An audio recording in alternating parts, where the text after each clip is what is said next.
Well, good evening, everyone. It is Saturday night here in Cape Breton. You're all thinking you're doing a show. What is a NIMBY anyway? Well, I've got a lot of great information inside of this. It's not going to be a long show, it's just going to be a short one. And I've got the article on my screen. Also, going to put where it came from so that anybody that wants to bring it up can have the information along with them. All right. So this is extremely important to understand where we're coming from with the background on the pallet shelter. Okay. If anybody knows anything regarding the pallet shelters, this is 100% going to explain the mindset of anybody who's protesting and why we're doing it. Okay. So if you would, I'd appreciate you sharing this video because a lot of people have a negative cast on the protesters and they think that we don't like homeless people. No, it's not it at all. So let me just jump right into this. What is NIMBY anyway? And this article couldn't explain it any better if I wrote it myself. So what is a NIMBY anyway? Not in my backyard is what a lot of people call it. Well, I like to refer to it as NABBYism, not anybody's backyard. Okay, but this, for the article's sake and for the shows tonight, we'll go along with it. So not in my backyard, a label historically reserved for those opposing a new build under the Planning Act. Common forum for environmental activists, saving green space, residents opposing an obstructed view, less parking space, cutting down trees, basically construction dust, truck noise. That's basically what we've all thought of up till just, not that long ago when it comes to the term NIMBY. But it's not just that anymore. People are using the term for a lot of different things, including the pallet shelters, all right? And so these common concerns brought forward under a legal public consultation where the surrounding community is invited to have input into the decision-making and planning process prior to the construction of new development. Now, that's normally what takes place, but there's a lot of things that get changed when it comes to the zoning and whatnot with the pallet shelters. So when a temporary shelter or drug consumption site suddenly shows up in your neighborhood, it makes no sense, right? Well, there was no public consultation. You were not invited to have input into the decision despite your interest in how the decision will affect you, and it will affect you. The duty to consult is limited to very specific Planning Act decisions where prior notice is given or supposed to be given, okay? Public engagement after the fact is given to the community if requested. But this is not a legal process of consultation and does not force decision makers to even consider the interests of the surrounding community. Do you not think that things that are going to affect your life and affect your quality of life, do you think that these decisions should happen before they're made, before the development takes place, or after? Let's talk about that while we're doing this short show, okay? So public engagement after the fact is given to the community if requested. So moreover, the Planning Act is limited in scope on public safety. Now, I want you to really tune in on the public safety aspect, okay? Because we're getting into that a little bit more. If you do not consent to the decision being made for whatever reason, you must express this directly and hold your decision makers accountable. But our decision makers don't like to be made accountable. They like to tell you to zip it and you'll do as they say. And that's not what we elected them to do. We elected them to do as we wish. That's how politics is supposed to work when we're voting for politicians. So what was initially a knee-jerk reaction to the COVID-19 pandemic to quickly shelter the street-involved populations became a government incentive program, further recommending use as of right of zoning to allow more kinds of housing that is accessible to more kinds of people, claiming it will get more housing built in existing neighborhoods more quickly than any other measure. So public safety was not any priority in these decisions or in these recommendations, but managing NIMBYism as well as the behavior of the surrounding community most certainly was. So denial. Communities that voice their concerns with public safety are often told that their concerns are over-exaggerated.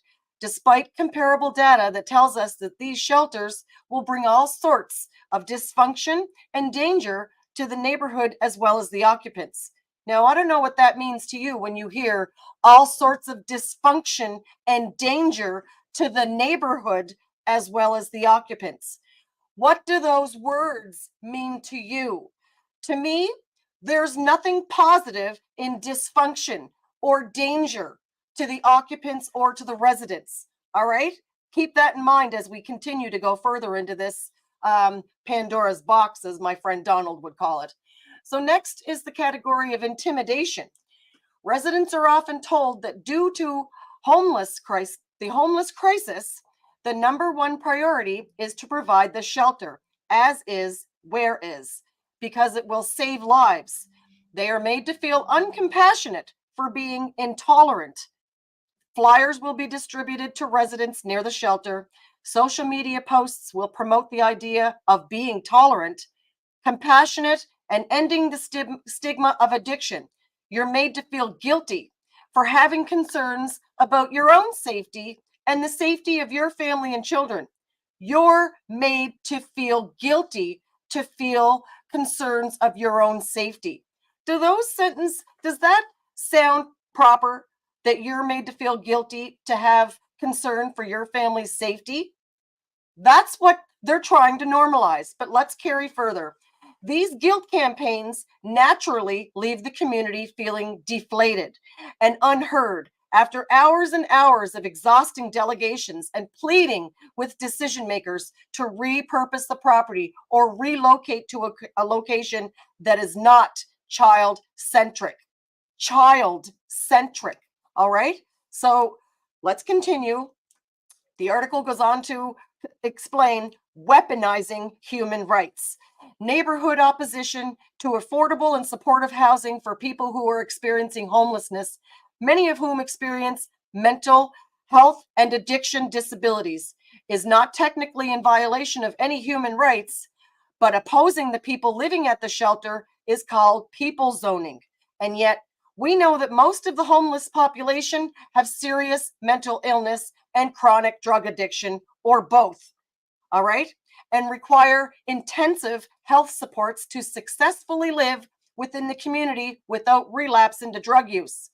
Now, we don't need to worry about the relapse into drug use at our pallet shelters because they don't need to stop using drugs here. They can do drugs through the Safe Supply program provided through the Alley Center, and there's no stopping the drug wagon. It's going to carry on. All right, so let's get into it further. So, crime and incarceration. It is a violation of their rights to be warehoused in a housing situation that fails to accommodate their complex mental health disabilities. And it's a violation of rights of all children residing, learning, and playing within the proximity of such a shelter to be protected from harm and potentially fatal drugs. Why are we not thinking of the children residing, learning, playing in proximity of a shelter that's allowing dangerous, fatal drugs to be used by people that are able to roam freely around the children's proximity of where they play, reside, or learn? And we're not taking that into consideration because the other people who don't follow the rules of society, who have fallen on hard times, who are addicted, their needs now come first over our children's need of safety. I can't handle how people are monsterizing us for looking out for the safety of our communities, family, and children. Okay, so next section is advocacy and activism. Advocating for public safety is not the same as opposing the construction of a new build to preserve green space or raise issues of truck noise. Being labeled a NIMBY for having public safety concerns is a bullying tactic. This name calling originates from the luxury beliefs of those in your community who either do not live within close proximity to these services and so do not witness the fallout of what is experienced in the community and truly do not understand. Or supporters or advocates stakeholders, employees in a symbiotic relationship with these programs, such as the Ally Center, such as New Dawn, such as Beacon House up in Sackville.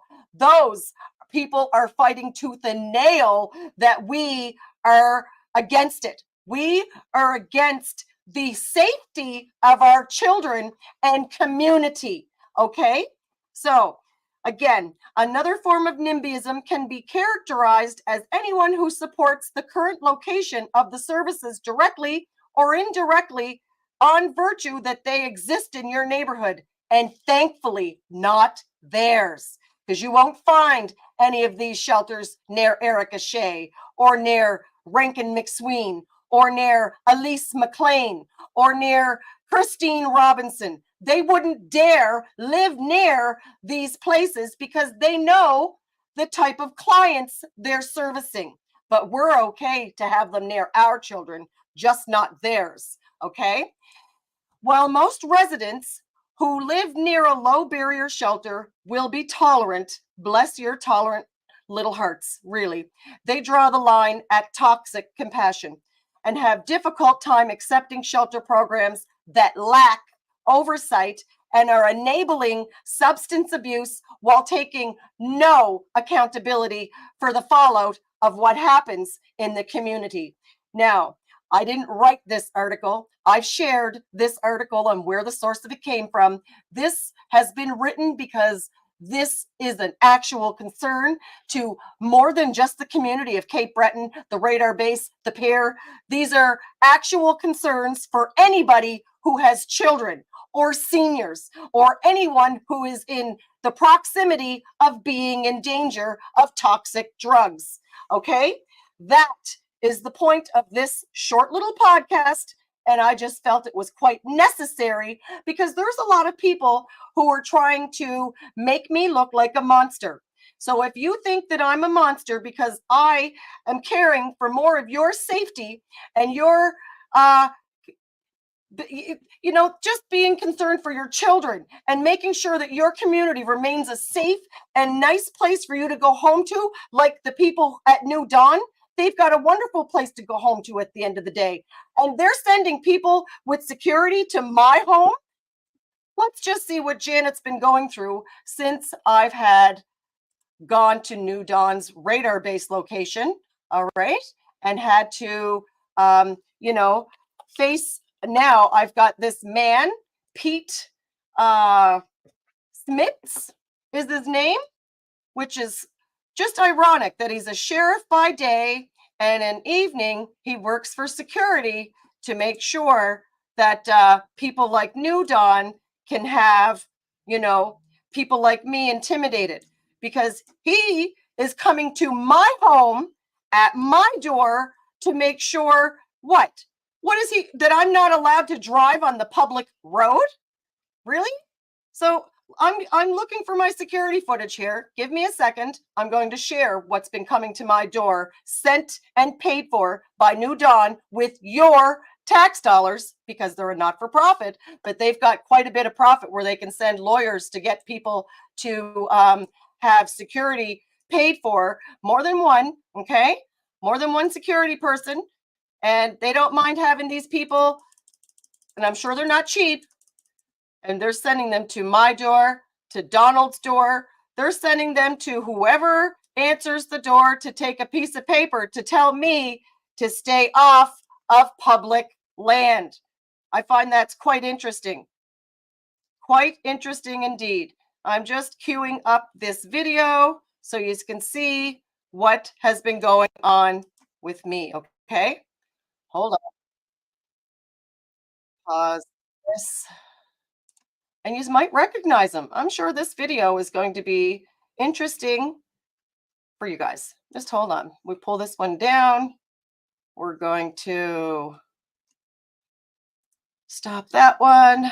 Present. Hold on. Who wants to see a video of my security, of New Dawn security coming to my home more than once? All right.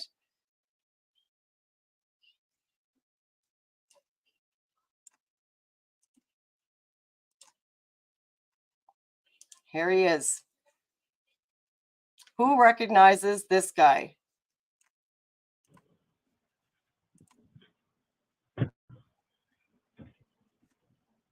This is my home.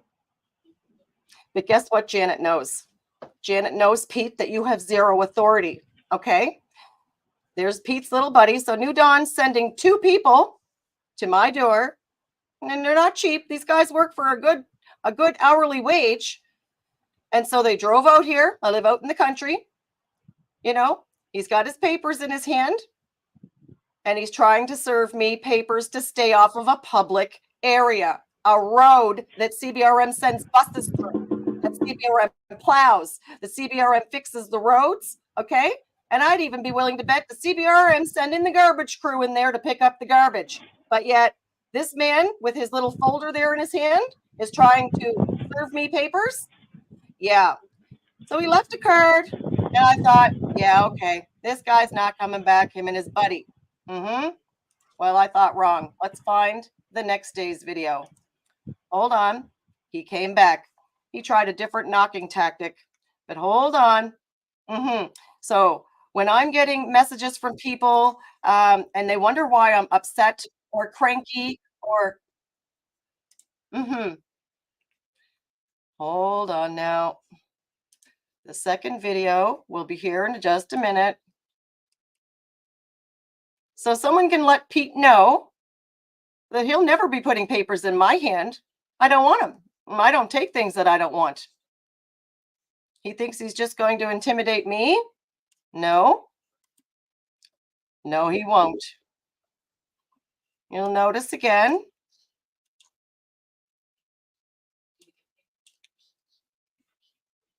Let's get this one queued up.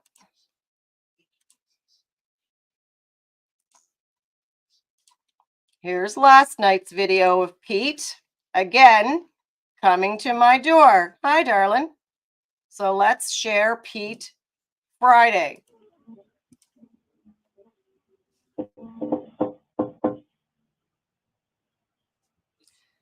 Again, so this is 2 days. And remember, New Dawn gets money from the public, from the taxpayer. All right? Is this how you like to see your tax dollars spent? So that they can keep me away from, I wasn't on the radar base. There's no videos of me. That's right, Pete. My camera security. As you know, my education is in internet security. Everything that connects to the internet is what Janet did in school. It was called Cisco Systems Management Networking. If it connects to the internet, I know how to use it.